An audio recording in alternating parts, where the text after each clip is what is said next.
Welcome back, everyone, to the Ankylosing Spondylitis Reduce Your Pain podcast. I'm super happy to have you here.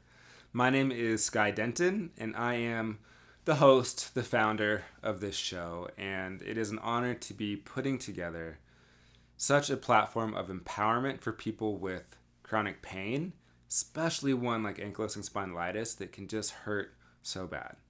So this is the place of positivity and empowerment. Today's episode, again, is with my good friend and health coach, life coach, Peter Winslow. And I've really been enjoying our conversations together, and it's just a blast having him on the show. A couple things. For one, we are not doctors. The best way to say it is this podcast is me expressing myself freely, and the guests that I have here are expressing themselves freely as well. We are not curing disease. We are not replacing the advice of good medical practitioners, and we encourage you to think for yourself and listen to medical advice that you feel is appropriate for you. That being said, this podcast goes very deep. We talk about developing the opposite virtues of disease. You see a lot of people that have ankylosing spondylitis or chronic pain of any sort, and other diseases as well, but especially the chronic pain ones, is we can easily begin to develop pathological thinking of victimization, of pain, of disempowerment, of feeling that things are hopeless. And all of that is not the opposite virtue of disease. That is very much dis-ease in itself as far as the mental component goes. So what Peter talks about is one way back to health, back to wellness, to reclaim your body from pain and inflammation and ankylosing spondylitis symptoms is developing the opposite virtues of disease. And it is a conversation that is not had in many circles outside of the close group of people that I personally communicate with. And it's within these circles of companionship, of coaching, of friends that people do this and achieve amazing, amazing results. So I'm looking forward to you enjoying this conversation. I'm going to share one thing with you all. I received an email recently from a friend of mine who is part of a recent online class. His name is Vikas, and he lives in India.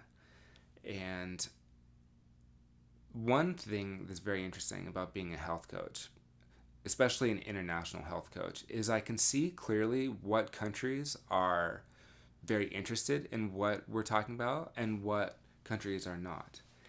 Vikas is, like I said, from India, and India has a huge population, obviously. They also, as far as health goes, are very open-minded to understanding the importance and the role that stress plays in their lives and on their bodies. India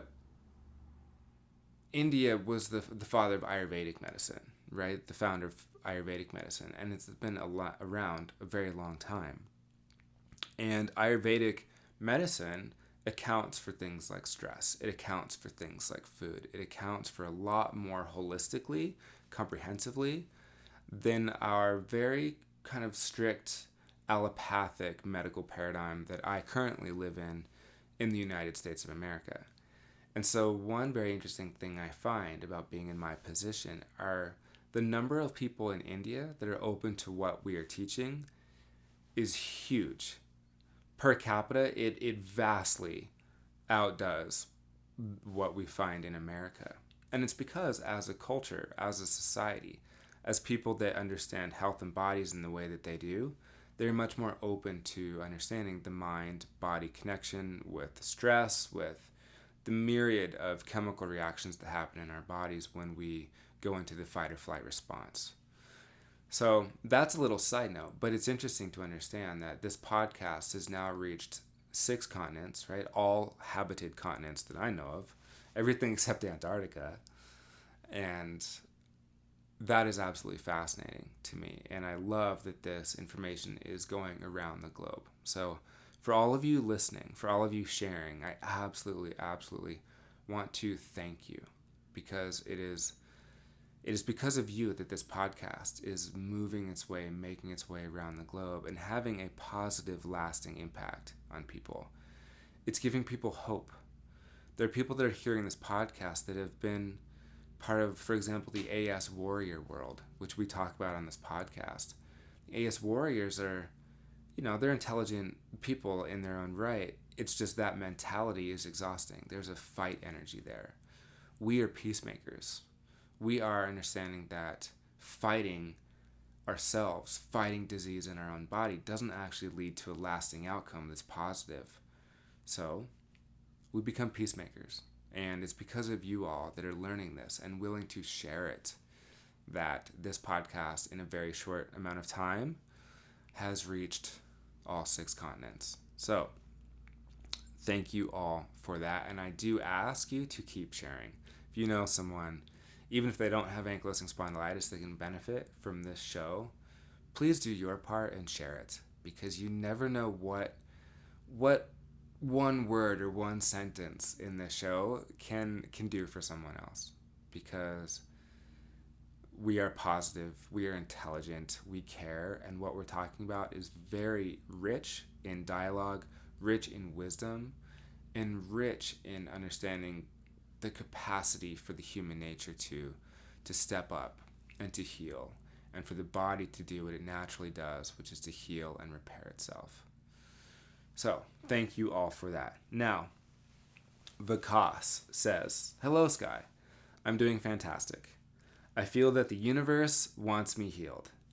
So many wonderful things are happening, and I feel so blessed. For example, I was very worried about bent posture. One of the days last week, when I was foam rolling, I suddenly felt my upper back vertebrae move by at least an inch and realign, and my posture is quite reasonable now. I never imagined that it would happen like that. I'm certain other posture problems are there, but I think the universe will take care of those as well. I just focus on doing my workouts and doing what you and Peter said. I had to walk around 2 kilometers on uneven surfaces last night, and there wasn't much pain. Earlier, I dreaded uneven walkways, and I would tense up on even seeing one. Motivated by that, I've started going on morning walks. I'm fortunate to have found this community. I can talk with you guys about things which I cannot talk about with even my best friend. Thanks for showing trust in me. Regards, Vikas." So Vikas, I believe, is almost exactly my age. I'm 33. I think Vikas is about 33 as well. Maybe a little bit older. But you can hear the positivity in his message and how well he's doing and how willing he is to share it and to talk about it. And he brings up some really good points. And it's that you never know how things are going to happen. Like, he would have never guessed that foam rolling, something would move that hopefully didn't hurt too bad. Hopefully it felt pretty good, but it allowed his body to settle back into a more natural state of homeostasis and balance. And so I want to share that with you. That's certainly not the only one I've gotten, but it's a good way to preface this podcast with that. So in this podcast, I encourage you to sit back, enjoy, take notes, because Peter and I talk about it a lot. And a couple things that you're going to hear are the toxic environment of what it's like to be an AS warrior and why that doesn't help. And this is a very, very controversial topic. There are a lot of AS warriors out there, and I understand why. Because I was one for a while, Peter was one for a while, and as you'll hear in the show, we encourage you to do something differently. If that's not working for you, if you're not experiencing less and less and less pain and more and more and more joy being an AS warrior, then flip that. Study with us. Start to become an AS victor, and you'll see a very, very different life path unfold in front of you. With that, I will start the show. Good afternoon, Peter. Good to see you again. Hey, Skylar, it's good to be with you again as well. You're smiling today. You having a good day? I am. I'm having a good day on 2 accounts. One, I'm giving myself a break today because it's raining, so I can be inside and kind of relax. And the second one is I just pulled up the podcast statistics, and I see that our podcast has made it into North America, South America, Africa, Europe, Asia, and Oceania, which is considered New Zealand, Australia. Right. So that's pretty cool, man. 6 different continents. Truly international. Yeah. Which just goes to show you that the same issues that people deal with here are the same around the world. Totally. Yeah, I mean, someone in pain here in America is not too different than someone in pain in Asia. And I'm really happy they're finding the podcast and putting things to use. I have gotten really positive feedback on the podcast, and that it feels really good. Well, this is one of the only groups in the world with a positive message for people with AS. Yeah, totally. So, and that's the mission, right? A place of positivity and empowerment for people with a disease who have been told that their future is going to be kind of the opposite of that. But we know it's not always true at all. It doesn't have to be true at all. In fact, there's a lot of people who recover and overcome chronic illnesses and chronic pain, including ankylosing spondylitis. You and I are 2 people who would count ourselves in that group for sure. I mean, I haven't had any symptoms in 30 years. And I had terrible symptoms for 10 years before that. Yeah. And so real quickly, before I ask you the first question, I'm curious, Peter, you had depression, right?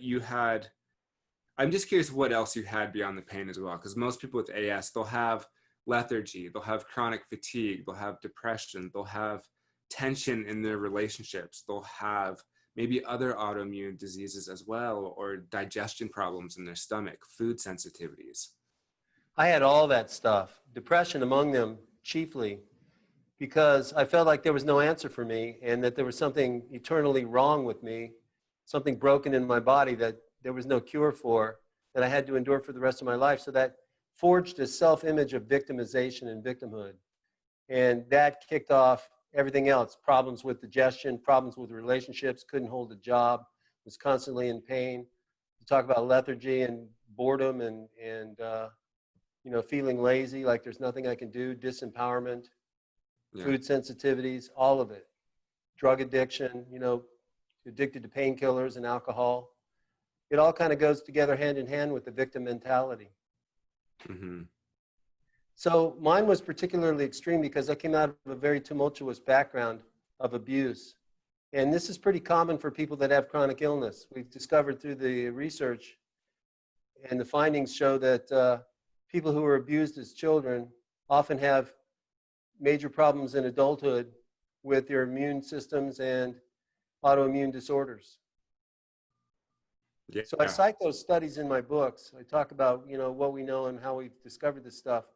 That it's called ACEs, adverse childhood experiences lead to problems in adulthood. So there's a test you can take. You can get it on one of my websites. At the club, I have resources where it shows where to get the test for ACEs to see if you've got them. And there's 10 questions you answer. If you answer yes to even one of them, then chances are that you've got an autoimmune disorder. Mm-hmm. So many people have this. And of course, medical professionals are looking for bacteria or viruses or other heebie-jeebie pathogens that are at fault here. Yeah. And so far, they can't pinpoint exactly what's going on because it's not just the body, it's also the emotions that are disempowering the immune system so it can't do its job properly and wipe out those so-called heebie-jeebies. Yeah. It's amazing when people do start taking control of the emotional standpoint, the emotional fact that stress inhibits the immune system, that stress is hard on the body. And it's becoming more and more mainstream. So more people are healing. It's always been that way, of course. We just have more studies now that corroborate that information. Stress is a mind-body condition. And so it was disregarded for a long time by mainstream medicine because they don't deal with the mind. They don't really get training to go and alleviate the mental conditions that create the stress in the body. So stress is a mental situation, stress. It's a mental condition that affects the physical body.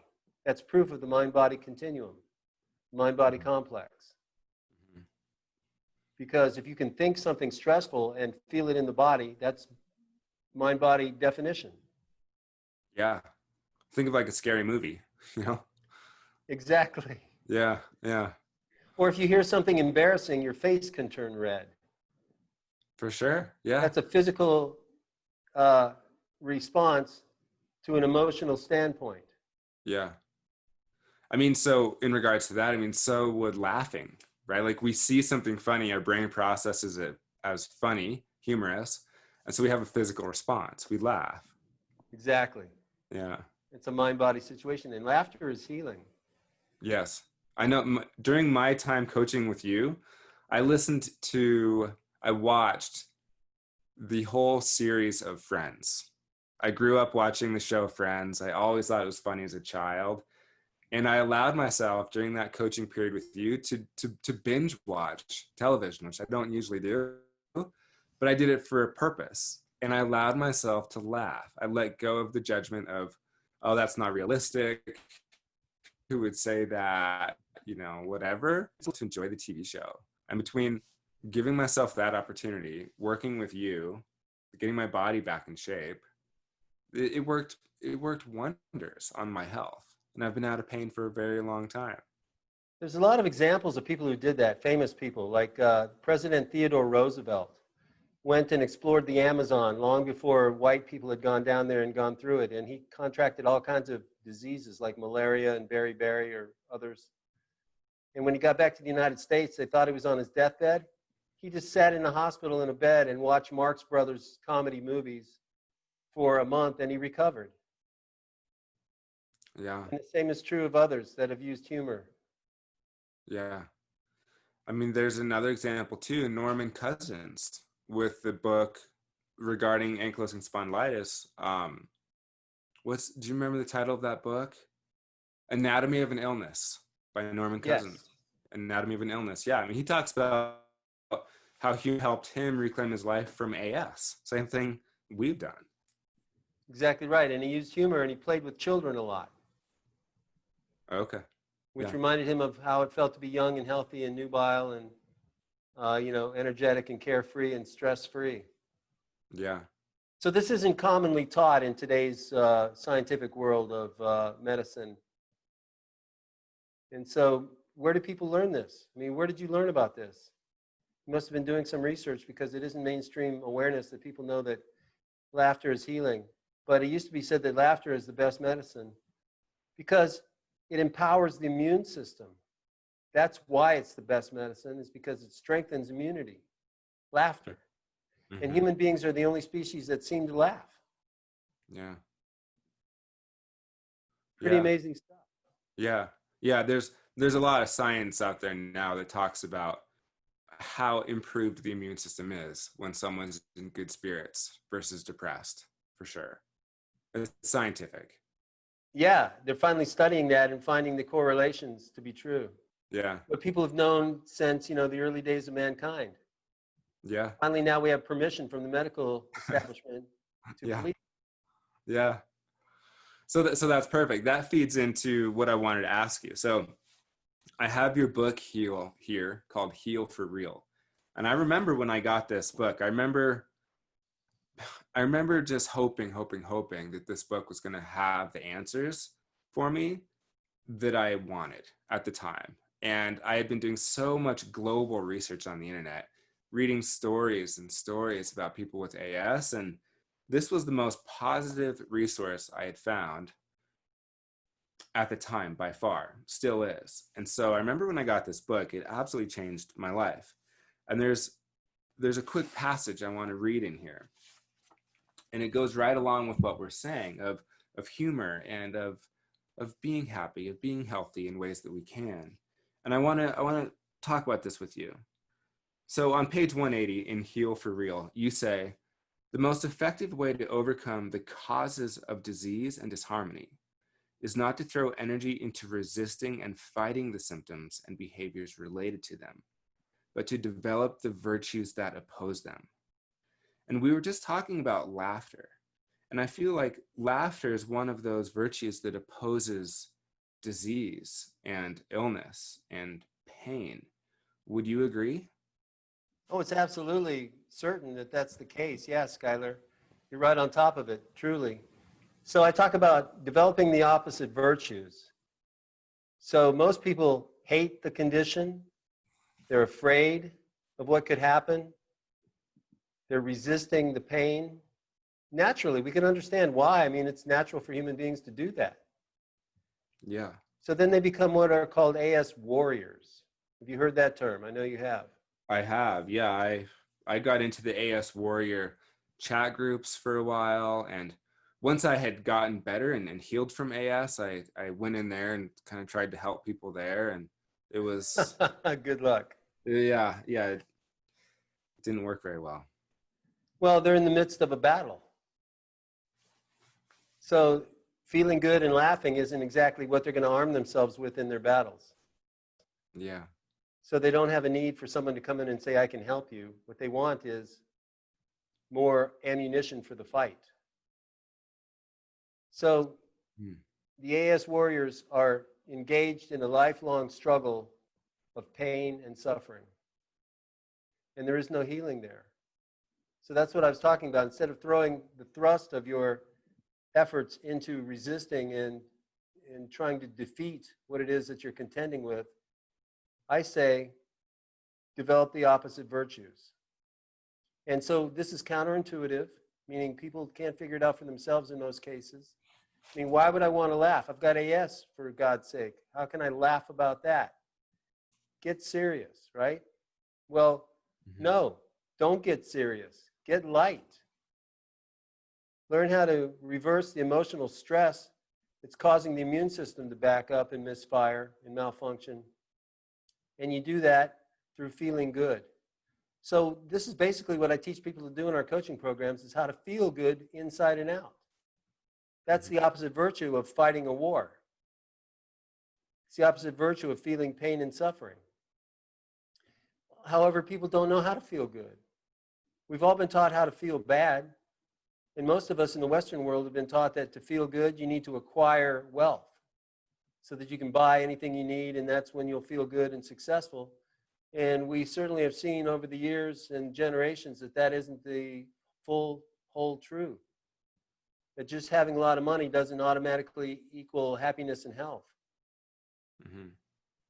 So it's not wrong to have a lot of money. I like having money. It's opportunity. But it's coming from an awareness of abundance. And I have abundance in all my efforts. Abundant health, abundant happiness, abundant wealth, abundant love, abundant joy. It's all abundance of one form or another. And that's the opposite of the warrior mentality. Yeah. So you said something really interesting, Peter. I want to back up. You said that with the AS warrior mentality, they're in the midst of a struggle. They're in the midst of a battle with this pain. And what they're looking for is more ammunition. That was really interesting. As much as I've talked about AS with you, with other people, the term more ammunition is new today. And so I'm thinking about the type of ammunition that they're looking for. And to my experience, it's been, they're looking for basically like medical research, they're looking for drugs, they're looking for therapies. And basically everything that I see them looking at is negative. So like more ammunition for their battle is like even more negativity, it seems like, with the direction that their gaze is in. Would you agree? Oh, yes. In many cases, it's like throwing gasoline on the fire, isn't it? Yeah. So, of course, they're looking for ammunition. This is their mindset. This is what they're taught to do. And it makes sense that this is how we would proceed in the face of an incurable disease, is to try to find more medications, more therapies, more ways to treat the condition and the symptoms of those conditions. And those treatments do improve and expand as time goes by. But they never cure anybody. They simply treat the condition. So if you'd like to be free of your AS and chronic pain situation, there has to be another way. Instead of constantly fighting the battles of, pain and suffering and trying to get away from it all and fight this war till the end of time, what are people fighting against? They're fighting against themselves. They're fighting against something that's happening within their bodies that they don't understand. And they're fighting against their mental instability. which is called suffering. So the definition of suffering doesn't mean that you have pain. There are some people who like pain. You know, cage fighters and others. There are people who use it for sexual pleasure, and other people enjoy pain in different ways. Endurance athletes like that form of pain. So pain doesn't automatically equal suffering. Suffering is when you're emotionally resistant to the pain, emotionally resistant to what you're incurring. Mm-hmm. So So that's what suffering is, and that's what they're doing. yeah, I agree. I mean, I was there for a long time, and I was looking at all this material and reading all these stories, and people with AS just, they can have a really tough life. There's no doubt. And so a few minutes ago, you talked about laughing, and I'm so grateful that I laugh a lot now. I didn't laugh a lot when I was in the midst of AS, and so I know what it's like to be there, and I know you do too. And so you said something like people with AS basically should be laughing more. They should be lighter. That either sounds extremely wise or impossible And naive. and naive, right? Like who could be in pain and be laughing about it? We know the benefits of laughter. And so what have you seen with all the clients you work with? Like, how have you gotten them to that place of being lighter instead of so pissed off that they're in pain? Yeah, it's very basic, and my process goes right to the heart of what solves that equation in that situation. And I give this to people in my recovery challenge training and in my personal coaching. What I teach them to do is feel good about who they are. And that kicks the ball rolling in a direction that feels good. Because you may not always be happy. I mean, if your pet, your dog or cat dies today, you're not going to be happy today about that. But you can always feel good about who you are. Yeah. So that's what I teach people to do. And it's counterintuitive. They wouldn't have thought of that. They'd go to a rheumatologist and look to alleviate the inflammation and think that that's how they'll feel good. But if you feel good about who you are, it lessens the stress in the subconscious mind that works against you and causes the cascade of symptoms in the body that happen as a result. Mm-hmm. So there's a two-step process that I take people through, and they go into remission and recovery from AS. And that two steps, most people haven't figured out.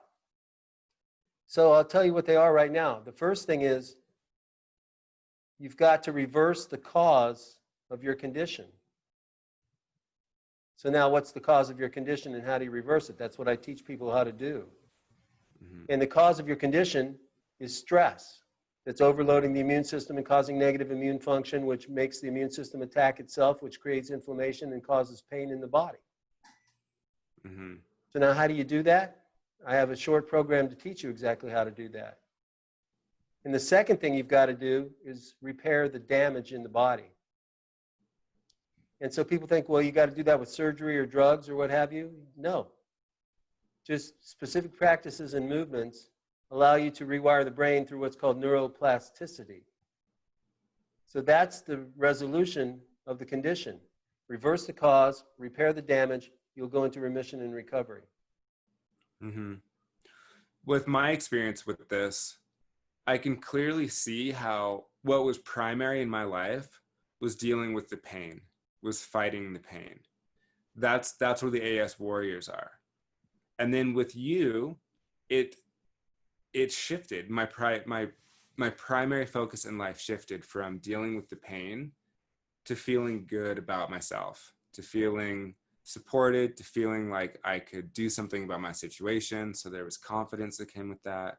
There's empowerment that came with that. I felt stronger. And so when I think back, I can see that major shift in focus. And that shift in focus was also when we understand that the mental processes release stress in the body, or that releases adrenaline, or it releases things that feel good. I shifted from fighting the pain to feeling good about myself. And the body did the rest. I didn't have to learn how my immune system worked. I just had to apply the tools you taught me to get myself feeling good.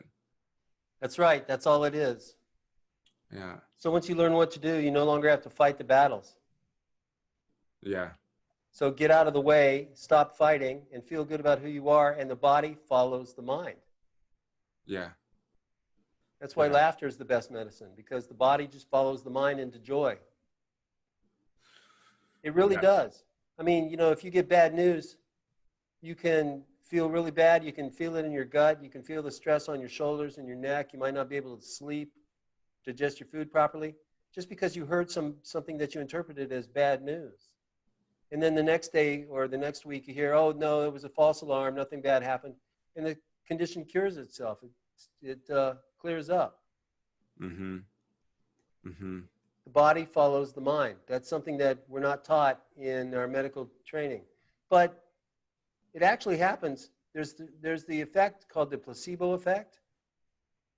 Doctors will recognize it as effective in about, researchers say, in about 30 to 35% of cases, the placebo is what's working. So antidepressant medications are largely working on the placebo effect. You take a pill, you expect it to have a result. It begins to feel differently in the body as it changes the neurotransmitters in the brain, the way that they're processing. And then you expect to improve, and you do. Mm-hmm. So it's the body following the mind. Mm-hmm. That is what we're doing here. So when you feel good about who you are, you can always feel good about who you are if you know how. Mm-hmm. Therefore, you don't have to fight with yourself anymore like a warrior does. Warriors are fighting against their bodies. It's me against my disease. It's me against my illness. It's me Yeah. against my symptoms. It's me against myself. And there is no cure there. So they'll keep fighting and fighting. And, you know, now it's become like this badge of courage and badge of honor to be a warrior. We're going to fight this thing all the way down. Okay? And those people do not heal. Yeah. I mean, and I would argue those people just keep on getting sicker and sicker and sicker. You know, having healed from AS myself, when I'm around somebody that has that warrior mentality, I can clearly see that it's not good for their health. You know? Obviously. Yeah. Their Yeah. mental health, their emotional health, or their physical health. Yeah. These things work together. And they're focused on the pain, and they're focused on all this victimization. And I remember you said something that really stuck out to me. You've almost said it today, but not quite. But you said, when you're fighting, you know, when you're fighting a disease within, like you're fighting an aspect of yourself, you're fighting an aspect of your body. And if you're constantly fighting yourself, who wins? And I remember you asked me that, and I was like, what? Like, okay, like, let me process that. If I'm fighting myself, who wins? And I remember just getting to the point, like, shaking my head, and I'm like, I don't know. Like, I don't think I win. You know, it doesn't sound like it. If you're constantly waging a war against yourself, who wins? Yeah, Yeah. that's in the book. Is in the book. Yeah. Yeah. I mean, it's a very good point, because it really brings across what most people are doing. And one thing, though, is a lot of people don't realize they have a choice. True. So a question for you: what do you have to say to the millions of AS warriors that are doing the best they can? They're getting information from other people that they know that have AS, who happen to be a warrior by happenstance, so that's all they know and all they have. Like, what do you have to say to all of them that are fighting every day? I would say I understand what you're going through. I was a warrior myself for 10 years. And if that was the solution, I'd be all for it today. I'd be leading the charge. I'd be a warrior on the front lines of research and recovery from this dreaded condition. But I learned that there's no victory there. As long as you're fighting a war, the war is never won. Mm-hmm. So if it isn't working for you, if you're fighting the war and it's not making the progress that you'd like to have, and you're not feeling as good as you otherwise would like to, try something different. You do have a choice. If you don't know what else to do, read my book, come to my class, go to my websites, find the resources. I have plenty of free resources for people all over the web and the websites that we've developed. Yeah. Try something different. Yeah, I like that. I think that one reason I was so successful is because I also have an open mind. And I know that when I heard, you know, your book is very different than what the AS warriors are talking about. And I was open to it. I was open to anything that would help myself. And you have to be in order to make the gains that you made. If you're not open to it, then nobody and nothing can make you do it. Yeah. You know, there is no psychology that says a man can achieve what he believes he cannot achieve. No psychology follows that dictum. And so people are hearing there is no cure, and we're going to be AS warriors. That's exactly what's happening there. There's no way that they can achieve what they believe they cannot. Yeah. And that's what's going on in that situation. So you've got to open your mind. And that's the gift of AS. Here's another counterintuitive I'll offer that I'd like people to know. Everybody who goes through my training and gets relief and recovery and remission from AS gets to a point of awareness where they're actually grateful that they got AS. Now, how's that? Yeah, that's huge. How does that work, right? Yeah. Would you say it's true for you that you actually found gratitude for AS after you came through it? Yes. Yeah. So does everybody who comes through it. They're like, man, I would never have discovered all this stuff about myself. I would have never grown in this way. I would have never opened my mind and learned and evolved and become happy and wholesome and healthy if the AS didn't knock me off my feet. So the AS is a teacher. And this is something that most people never accept or realize. They think AS is an enemy. It's a Satan. It's a evil presence that's trying to undermine their life, when actually what it's doing is the opposite. It's an opportunity to wake up, let go of that inner stress that's bedeviling you at those deeper levels of consciousness, and then that's when the pain and suffering move away by themselves, because you've reversed the cause of that pain and suffering. And then we go about stage 2, which is repair the damage through rewiring the brain through just different beliefs and behaviors and exercises that create new neural pathways in the brain, and you're done. You don't have to spend the next 10 years as a warrior, the next 20 years or the rest of your life being a lifelong member of, the medical establishment and a subscriber to the pharmaceutical companies for life. You don't have to do that. Yeah. Yeah, I would say that my time with you and all the clients that I personally know that have coached with you, that took 10 years off of pain, if not an entire lifetime. What did? Working with you and learning these ways instead of continuing down the AS warrior path. Right, and trying to figure it all out. Yeah, I try to figure it all out. And so I want to jump back. So you said nobody achieves what they believe they can't. So people who believe that they can't do anything about AS, they're left pretty hopeless. Would you agree? Well, here's the point. Everybody's right. If you believe you cannot heal, you're right. Henry Ford made a famous quotation that goes like that, where he says, whether you believe you can or believe you can't, either way, you're right. Yeah. So someone who believes that they absolutely cannot do anything about their situation with AS will hear this podcast and dismiss it. That's an example of that. Like, well, no, you can't do that, so I'm going to continue studying this. It's a bias, basically. Yeah, that's common, and they're correct when they say that they can't do it. When they say you can't do that and project it onto me, that's incorrect. I've done it. You've done it. My clients have done it.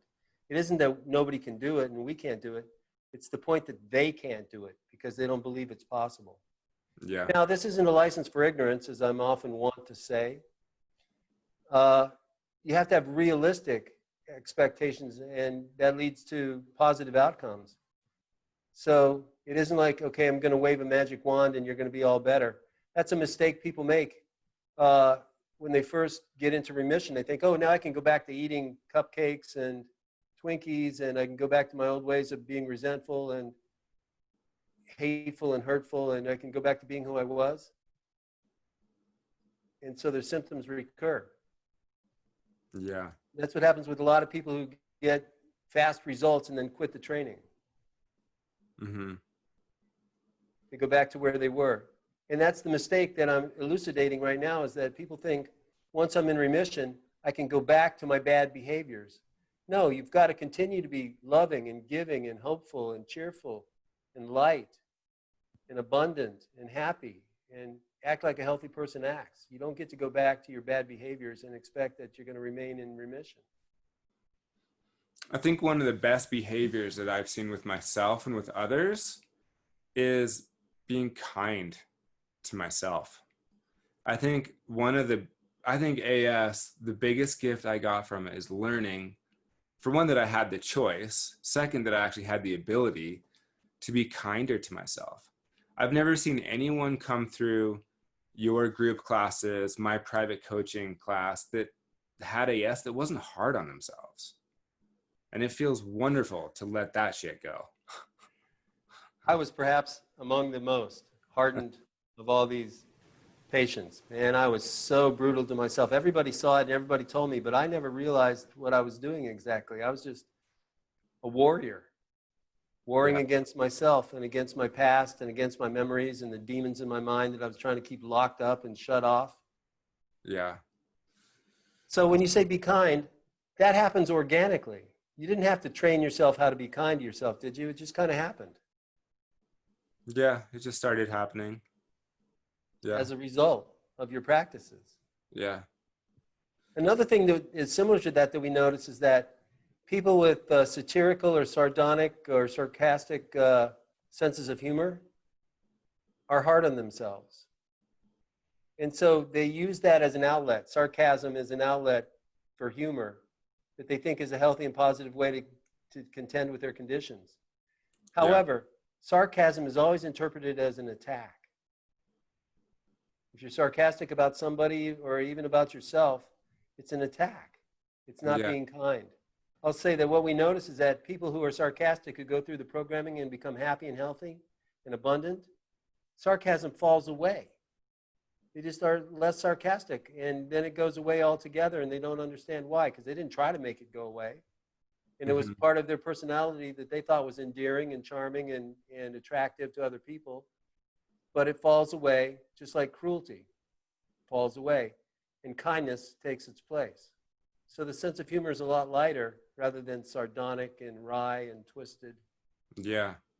It's interesting that sarcasm comes up. So I used to be very sarcastic. That was my number one way to be funny. And I made people laugh all the time. I had really, really good sarcasm. And the more I changed, the more positive I got in general, the more I started realizing, like, if I said something sarcastic, it didn't actually feel very good. It was kind of mean. You know, someone might walk in and be like, "Oh, nice hat," right? And like some sarcastic remark. And it was an attack, and it was like twisted in a way to kind of make people laugh a little bit, but it was mean. And now when I hear someone who's very sarcastic, there is a meanness to it, and you know that they're hard on themselves. Yeah, and I hadn't put that together. That it makes sense. Yeah. Yeah, you can see it. And now where's your sarcasm? It kind of fell away, and your sense of humor became brighter. It never happens with me anymore that I'm sarcastic. It just isn't natural. It doesn't come out anymore that way. Yeah. I remember going through this period where I was sort of like, I had a little bit of an identity crisis with the humor stuff, because all of a sudden I wasn't funny anymore. I felt boring. I felt boring because I wasn't being really sarcastic and making people laugh. And now I guess I'm just kinder in general. I'm more relaxed. I don't poke fun like I used to at myself or others nearly as much. And but I remember being like, what do I do now? Sarcasm is what I go to. Well, have you noticed, is it the case that life is easier now? Yes. Yes. Interesting how that goes along hand in hand. Yeah. That's a good point. Life is easier. Mm-hmm. Mm-hmm. And isn't that what we all would like? Yeah. I mean, my life, the level of struggle I have isn't anything like it used to be. And so that brings me to something. So you said that when you were battling yourself, a lot of people saw it, right? Oh, yeah. Everybody commented on it. You know, my close friends and associates, even my professors and teachers mentioned it. Yeah. So I was the opposite. I think maybe someone like, you know, as wise as you might have seen it if you were around me, but I was kind of I had the quiet personality no one knew I was battling myself. I'd get up early, I'd surf, I'd get up early and accomplish things. But for me, I was so mean to myself. I was battling myself, and no one on the outside saw it because I could put on a smile, I could laugh. I was good at my jobs. I did what I had to do, but inside, I was just like super pissed and angry at myself for not being good enough all the time. That's the warrior mentality. Yeah. And you may believe that nobody saw it, but there are those who did. Yeah. Yeah. Cause I can pretty clearly see it in other people now. So I'm sure at the time I was in it, right? I didn't have the awareness to recognize my patterns at all. And you were playing a role where you were covering up for it, where you didn't show your public face. Yeah. You know, you didn't show the public at large what was going on internally. Yeah. It's another thing that we're trained to do that creates inner contradiction. And that inner contradiction creates stress.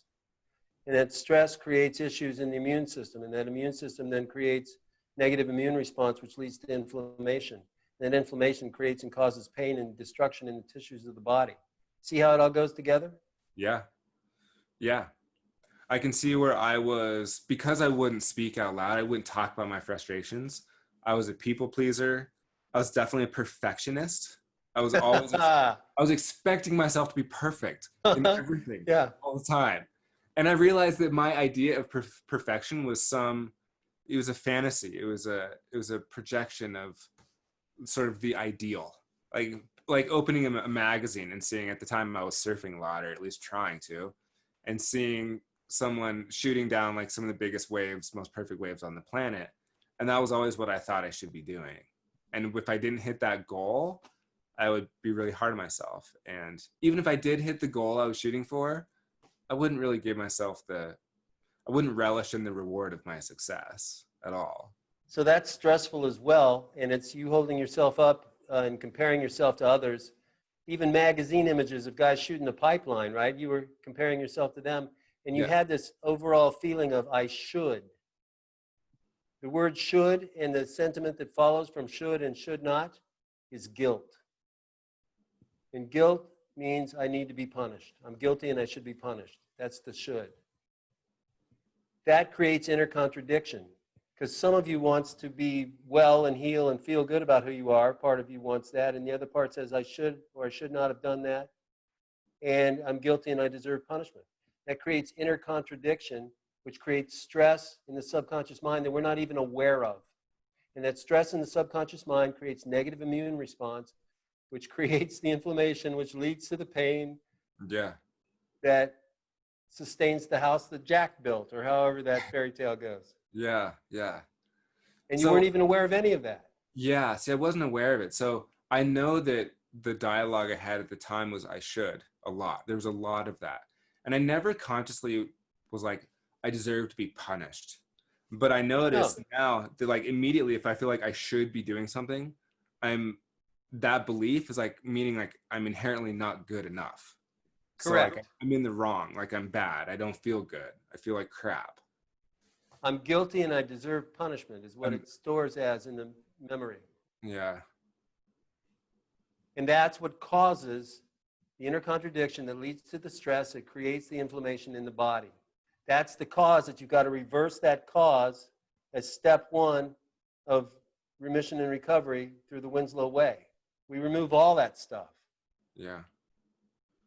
I teach people how to feel good about how they are and who they are. That's what does it. We don't have to figure out who did what to whom and how bad it hurts and, you know, if you were abused and what kind of psychology is involved. Forget all that noise. Just feel good about who you are, and that's what I teach you to do in a matter of hours. And it allows us to drop the medical stuff too. And like the food, you know, what kind of food is going to like spike my inflammation? And I shouldn't eat that. Yeah. There's your should and should not right there. Yeah. And why not? Why not eat it? Because there's something wrong with me. I've got this disease, and it creates inflammation, which causes pain, and I don't want pain. I've got to get away from the pain. That's all inner contradiction and inner conflict that creates stress. So it's based on I should not eat that food because there's something wrong with me. That doesn't feel good. That's not feeling good about yourself. And again, focus on the opposite virtue. feel good about who you are. You can always feel good about who you are, no matter what happens in your life, when you learn how. It's all good. It's all part of a bigger plan and a bigger purpose. And you'll discover what that is. Mm-hmm. And once you discover what that is, then you can make your choices accordingly. You can focus on the opposite virtues of pain and suffering. And the body follows the mind into recovery. And then we go steps further and rewire the brain out of chronic pain through neuroplasticity and into health and awareness and abundance. And then the symptoms drop away on their own. You don't have to fight. You don't have to be a warrior anymore. So for all the warriors who are listening to this, if they've gotten this far without hanging up on us, I suggest that you consider this. You know, this is beyond the warrior. And graduate. Okay, you're a 4-star general in a battle. Now it's time for you to become an ambassador who makes the peace. Become the peacemaker. That is so much more highly exalted than fighting a war.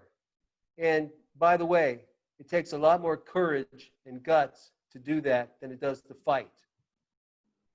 So you think you're a badass because you're a general in a war? Graduate to peacemaker. Now you're really a badass. Yeah. Making peace instead of making war.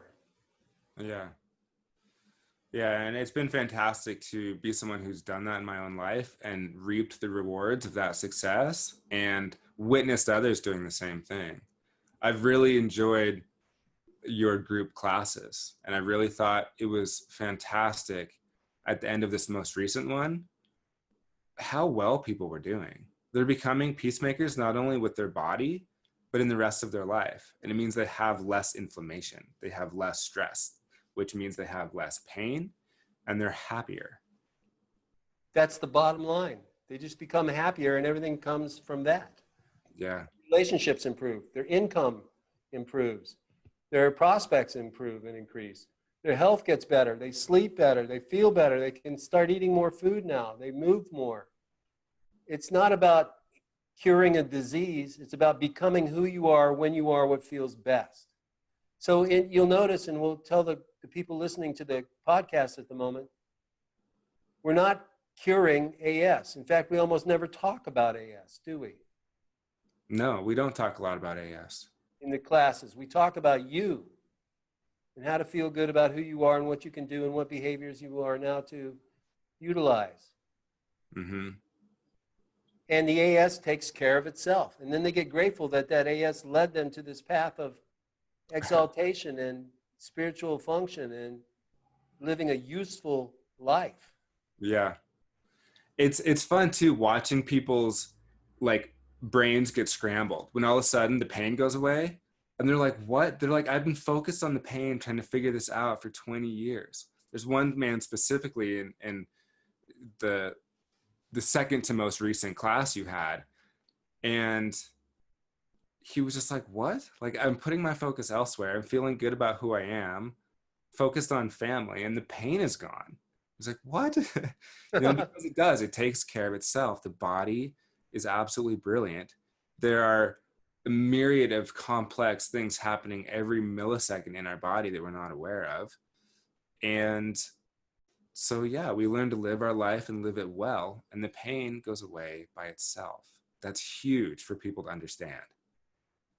And it's not intuitive. They don't figure that out. They think that they have to fight the pain to make it go away. And the warriors will recognize this. But who do you know who's fought the pain and made it go away permanently? No one. I haven't met anybody yet who's constantly fought the battles and is a warrior and doesn't have pain. Mm-hmm. Yeah. So try something different. Yeah. Make peace. Learn how to be good. Learn how to make that peace and feel good about who you are. Yeah. That's truly developing the opposite virtues of disease. There's no doubt. That's the point. Yeah. Yeah. Cool. So I do want to hit on that just a little bit before we close this podcast. Developing the opposite virtues of disease is a fantastic skill set that carries out into relationships with work, with loved ones, with family, with everything.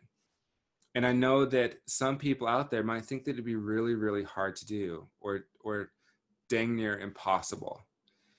So, you know, but yeah, we've seen people do it. You did it kind of on your own. I did it with guidance and coaching from you and some other books, and people in your group are doing it quite quickly. I'm always shocked at how much faster other people are doing it than I did. I thought I was pretty good. But Yeah. now, you get a group of people all doing it at the same time, and it's just fantastic. So, and there's a level of wisdom to it too, developing the opposite virtues of disease in order to heal. So, can you just talk on that for a sec? I know I'm kind of vague here, but it's brilliant. In order to create wellness, in order to create vibrancy of life and of body, we do have to develop the opposite of disease. And that's exactly what you teach. That's what's in your books, all of it. That's right. That's the solution. That's what leads to the most favorable outcome. And so people would want to know at this point, well, what is the opposite virtue from disease and illness? And of course, we could say wellness, happiness, but it's love, joy, and peace of mind that make the difference. And that's what I connect people to. Because this is what's misunderstood as well. People don't understand any of what we're talking about until they take the coursework and they're like, I never thought of it that way. Yeah. The opposite of illness is love, Yeah. joy, and peace of mind.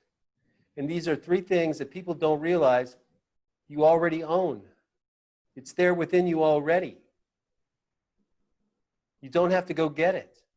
You don't have to go out looking for love and be good enough to earn it and find it somewhere in the world. You have it within you already. It's who you are, when you are, what makes you feel best. Mm-hmm. Love. That's the opposite of illness and despair and despondency and addiction and depression and illness and sickness and disease. And it's what you are. That's what I plug people into. So when people realize that this is what they are, they become highly ebullient. They become very attractive because they're loving, light beings. And the people who resonate with that are highly attracted to them because they recognize themselves in that person. They don't know exactly what they're experiencing, but they just know that this guy's light. This girl is really resonating and putting out vibrations of love and joy. Yeah. And that reminds people of who they are when they feel their best. So they're attracted to it and they don't know why, because they're not aware of that that's who they are at the spiritual level. Love, joy, and peace of mind. And it translates into health, wealth, and happiness in our lives. That's the opposite of illness. So the opposite of illness isn't medications. Now, medications have their place. I'm not totally against medications. There are about 10% of the people who use those meds are very greatly helped by them. But the other 90%, not so much. They're just lifetime customers of the pharmaceutical industrial complex.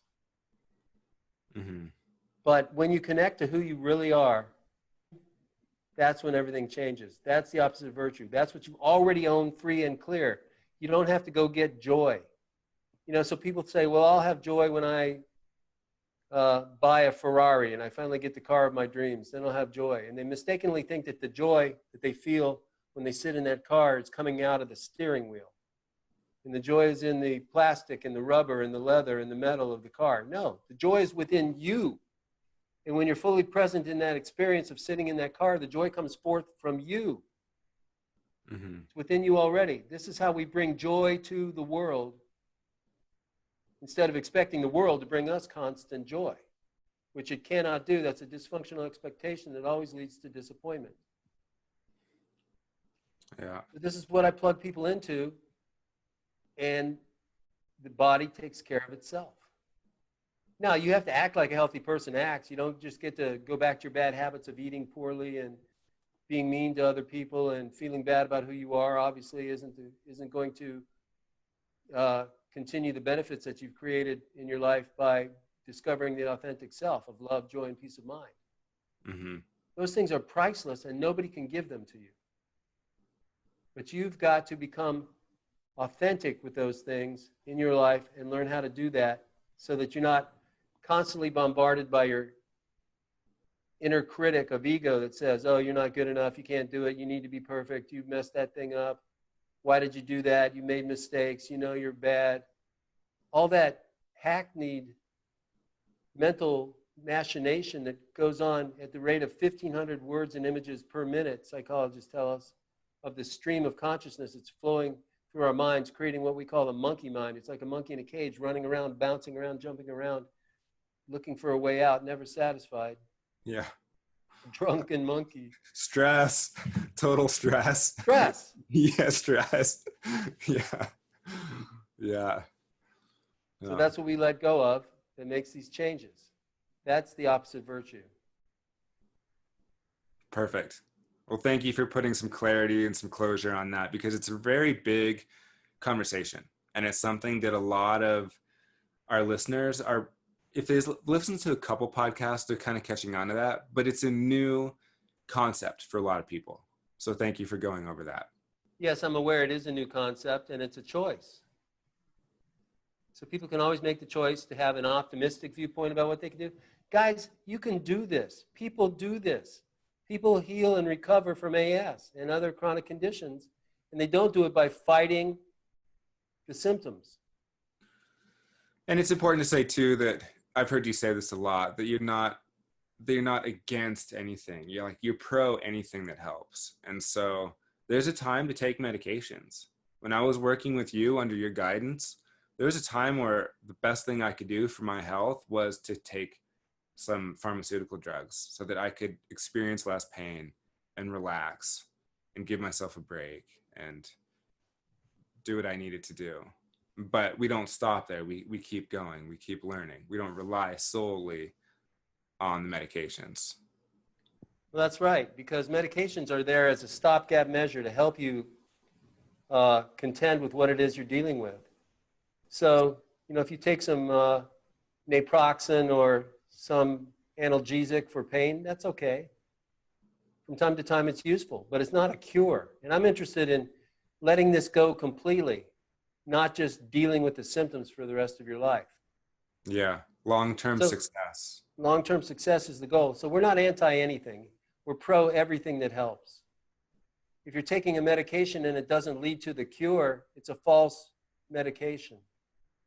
So if you're taking drugs that don't lead you to recovery, they're just throwing a blanket over the pain and suffering, it's not enough. Yeah. We've got to do what we can to help ourselves. And that's another thing that's counterintuitive. People are looking for an answer.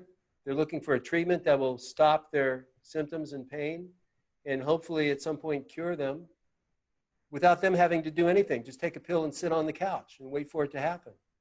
That's not what happens with chronic illness. Chronic illness is based on internal conflicts.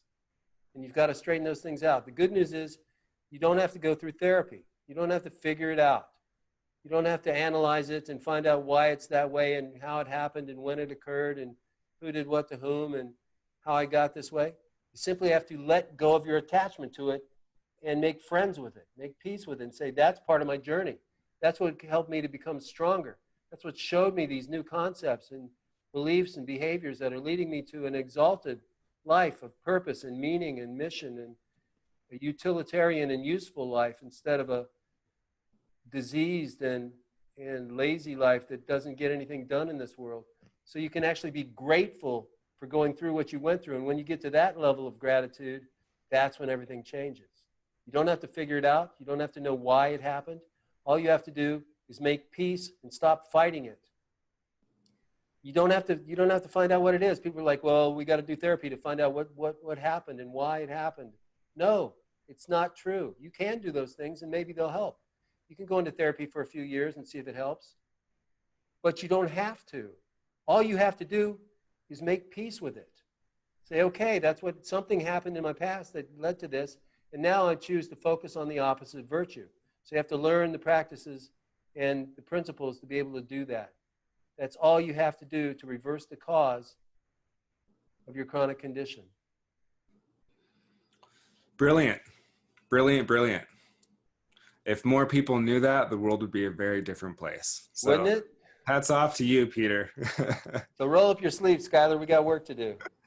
We got work to do. And thank you, Peter. Thank you for your time today. You dropped a lot of knowledge, a lot of good stuff. And I'm always appreciative of the time with you. Oh, it's my privilege to share this with you and your viewers.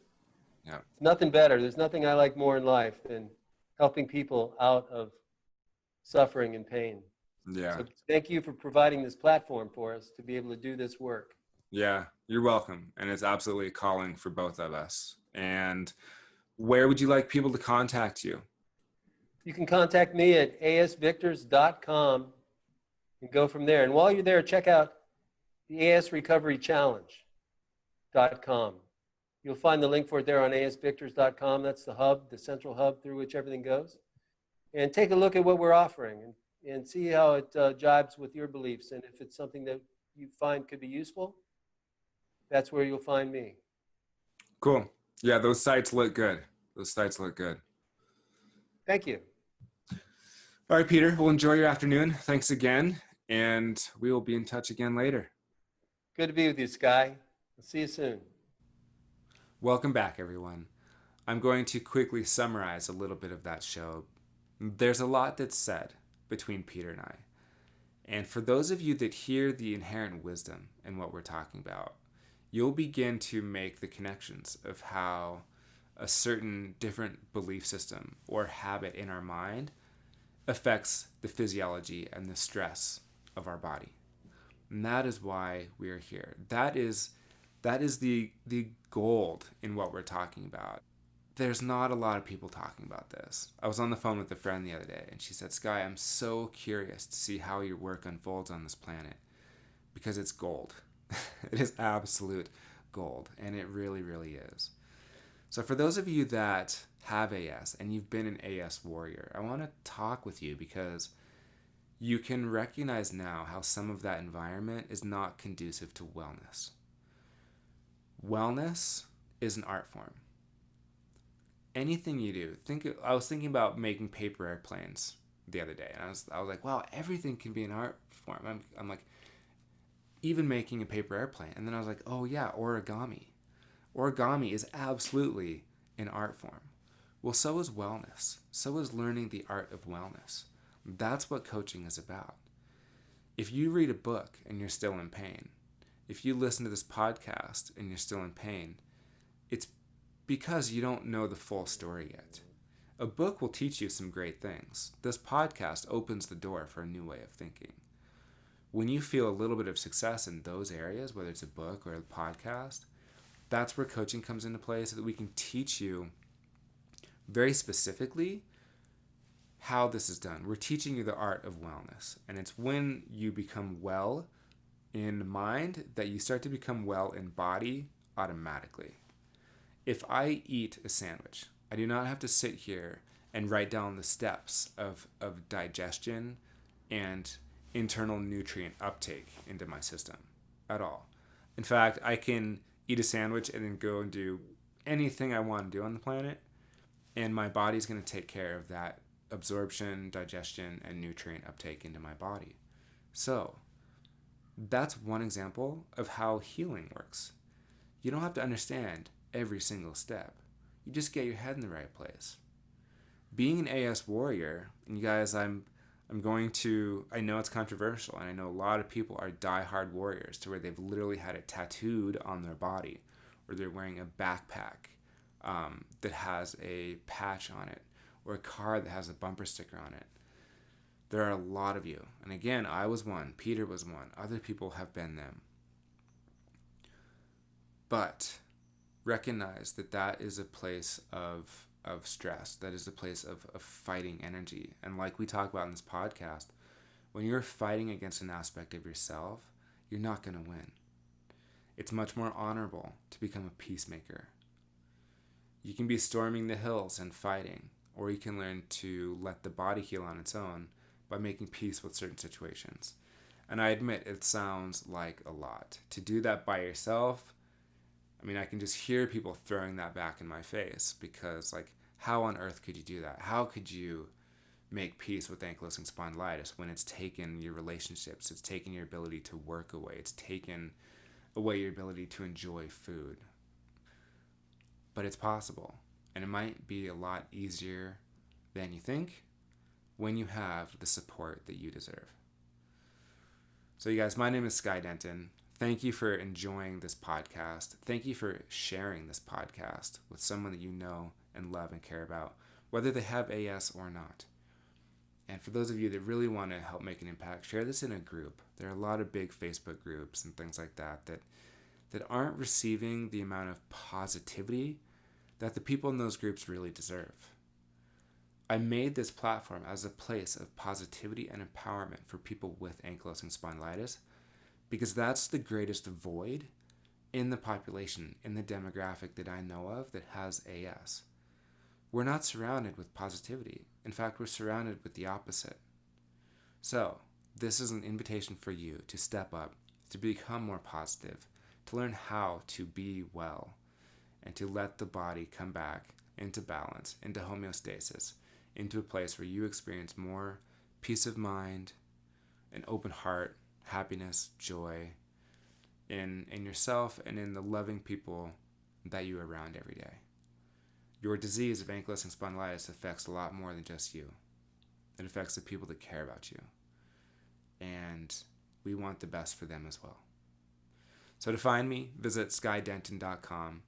If you sign up for any coaching services or anything like that and you mention this podcast, I will give you 10% off. And check out asvictors.com or asrecoverychallenge.com to contact Peter. With love and as much gratitude for you and as much honor and appreciation for the hard journey that you're on having this disease, I congratulate you for being here. I congratulate you for listening. And if I can be of service to you in any way, please let me know. And with that, I will see you again very soon.